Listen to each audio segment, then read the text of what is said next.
briefing of the Foreign Office. Let me begin with the developments in Afghanistan and Pakistan's perspective in this regard. We are closely following the developments taking place in Afghanistan and are in contact with the international community on the issue. Prime Minister Imran Khan had telephonic conversations with the world leaders, including the President of Turkey, the German Chancellor, and the Prime Ministers of the United Kingdom, the Netherlands, and Denmark.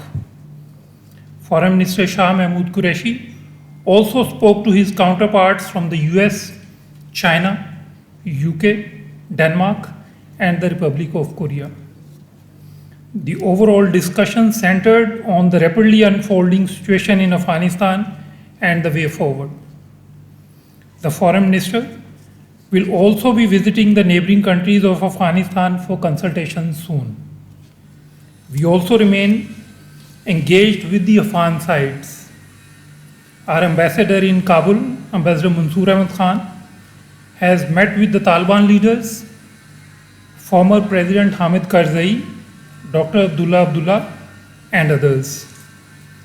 A delegation of political leaders from Afghanistan representing different ethnic groups and political parties has also been on a visit to Pakistan. During all these meetings, we have shared Pakistan's perspective on the current and evolving situation in Afghanistan as well as the way forward. Being the immediate neighbor of Afghanistan with 2,600 kilometer long border and host to over 4 million Afghan refugees, we have an abiding interest and desire for peace and stability in Afghanistan. We have consistently underscored the need for a political solution and have supported every effort for peace and reconciliation in Afghanistan. We have remained part of all mechanisms, regional and international, aimed at bringing peace and stability in Afghanistan. We now see an opportunity in the form of international community's convergence on peace and reconciliation. We also see a similar opportunity in the form of Afghans yearning for peace and prosperity in their country. As for the situation on ground, we have noted positively that there has not been widespread violence thus far. We have also noted the statements made by the Taliban spokesperson in his first press briefing.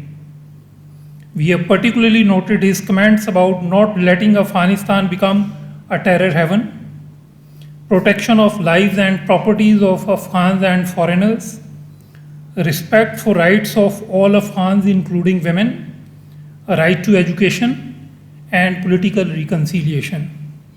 These are indeed positive indications. For durable peace in Afghanistan, we continue underscoring the need for an inclusive political settlement through a process that is intra-Afghan as well as led and owned by them.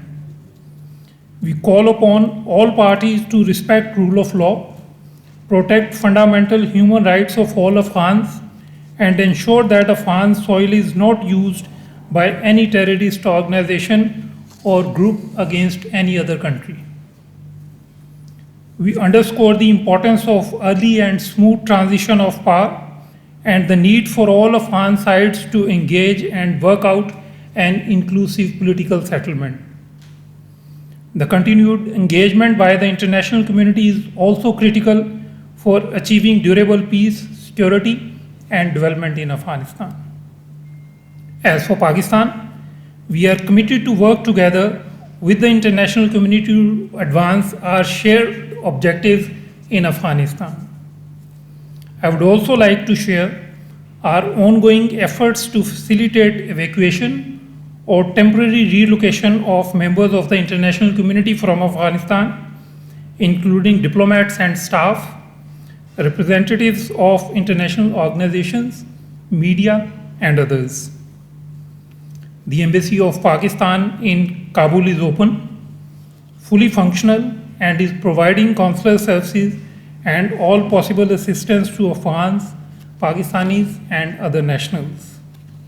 Special arrangements have been made to bring back Pakistanis by air and via Torkham border. Pakistan International Airlines is operating additional flights from Kabul.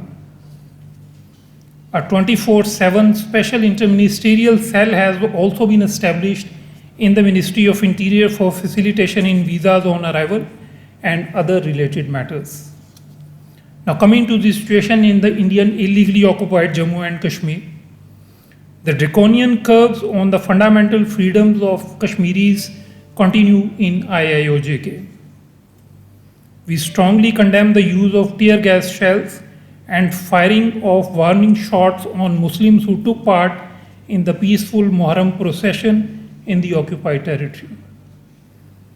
These reprehensible actions represent complete disrespect and deep-rooted prejudice of the Indian government for the sentiments of Muslims in IIOJK. It is also a flagrant violation of Kashmiris' fundamental rights to freedom of religion. India must realize that no amount of oppression can subjugate the Kashmiris and break their will in their just struggle for the right to self-determination.